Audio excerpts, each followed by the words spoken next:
Our graduate program mission and vision are based on the belief that character is a defining element of effective and authentic school leadership. As we progress through the academic term, we will explore each of the leadership virtues and leadership styles that appear on our North Central College Educational Leadership Framework. This one will be focused on the moral virtue of courage. This image will become familiar. You will see it again and again on important documents as you move through your school leadership program. The North Central College Educational Leadership Program is focused on the moral purpose of building the capacity of our graduate candidates so that they can go forward and bring cultures of character practices into the heart of their school communities.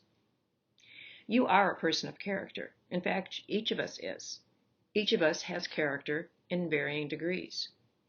Character is part of your personality that other people tend to admire, respect, and cherish. It's the sum total of those aspects of who you are as a person that leads others to see you as a person with integrity, for instance, a person who contributes, a person who could be trusted. Much of the modern work on character and virtues is the result of several years of research by more than 50 scientists led by Dr. Christopher Peterson and Dr. Martin Seligman, also known as the father of positive psychology. But the oldest writings on virtues and character can be traced back to Aristotle. Dr. Christopher Peterson posited that character is actually plural. It cannot be captured in a single concept, strength or virtue. He said that people express a variety of strengths and virtues, and often at several at the same time. Recognizing that truth, we will explore each of the virtues that you see here on the North Central Educational Leadership Framework.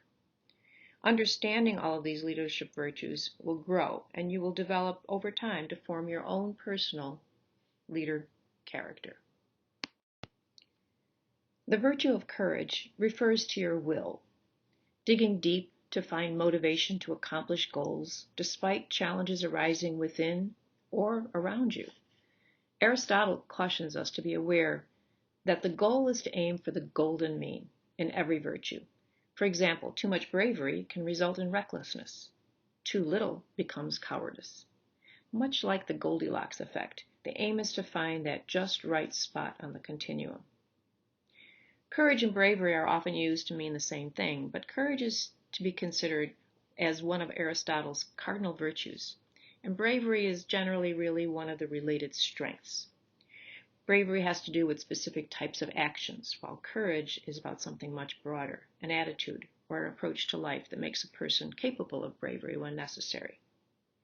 Perseverance also contributes because brave actions often require a willingness to stick to a goal despite obstacles that may come your way. Courage also relates to the strength of honesty. A commitment to truth is essential in being able to engage in good and brave acts. Doctors Peterson and Seligman also include zest as a related strength, as they suggest that bravery often emerges out of enthusiasm, optimism, and energy. The courageous person often presents as a forthright and trustworthy individual, even when bravery is not called for. The courageous leader accurately gauges risks and is appropriately afraid of negative outcomes. They don't act with courage lightly. Their courage comes from a deep will to act that is greater than their fear. In other words, they recognize that good things may come from their actions and that outweighs their personal reservations. Aristotle defines and defends and explains a number of virtues in his writing, The Nicomachean Ethics.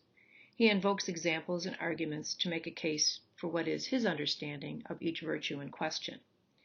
His writings take for granted that the virtue in question is in fact a virtue and is worthy of cultivation.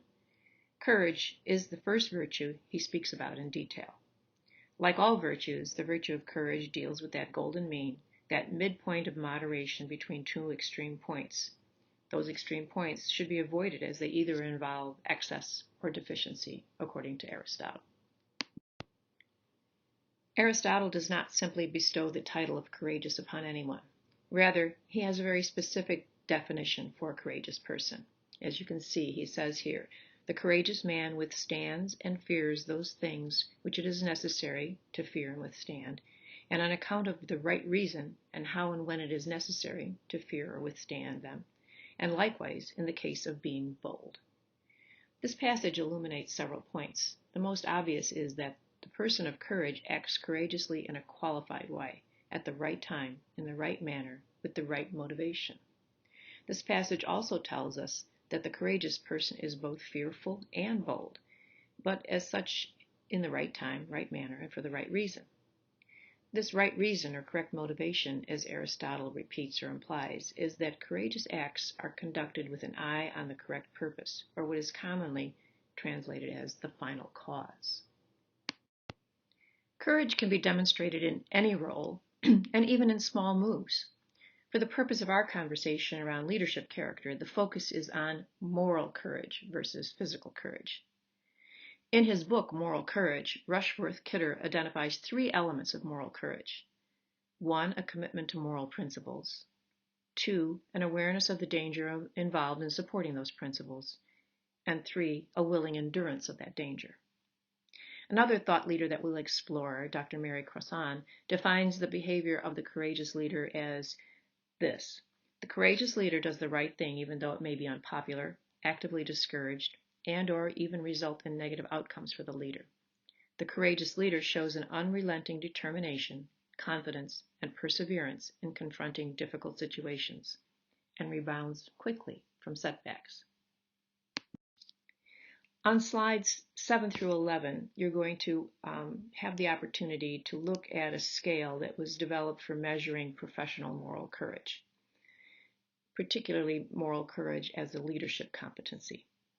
The items in this self-assessment are really rather useful for showing what courage involves in organizations. It talks about self-assessment using moral agency, multiple values, the endurance of threats, going beyond compliance, and moral goals. You can assess yourself on each slide on a scale, and then you can actually score yourself by an overall score for all 5 slides, dividing by 15. That will give you your own personal assessment to kind of keep close to your heart as you move forward in this program.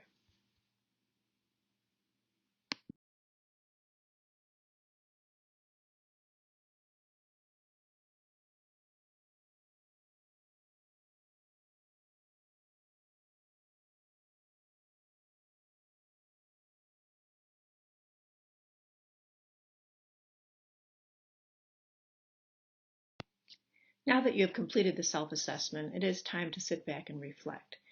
So take a few moments and for yourself, perhaps in your personal journal, answer the following questions, because again, we're looking at how are we going to grow over time, really and truly.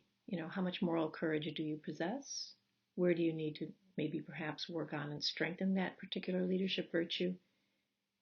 And just overall, what does it mean for a school leader to be courageous? And so I want to leave you with this final thought. This is a particular quote that resonates with me from the famous athlete Arthur Ashe. True heroism is remarkably sober, very undramatic. It is not the urge to surpass all others at whatever cost, but the urge to serve others at whatever cost.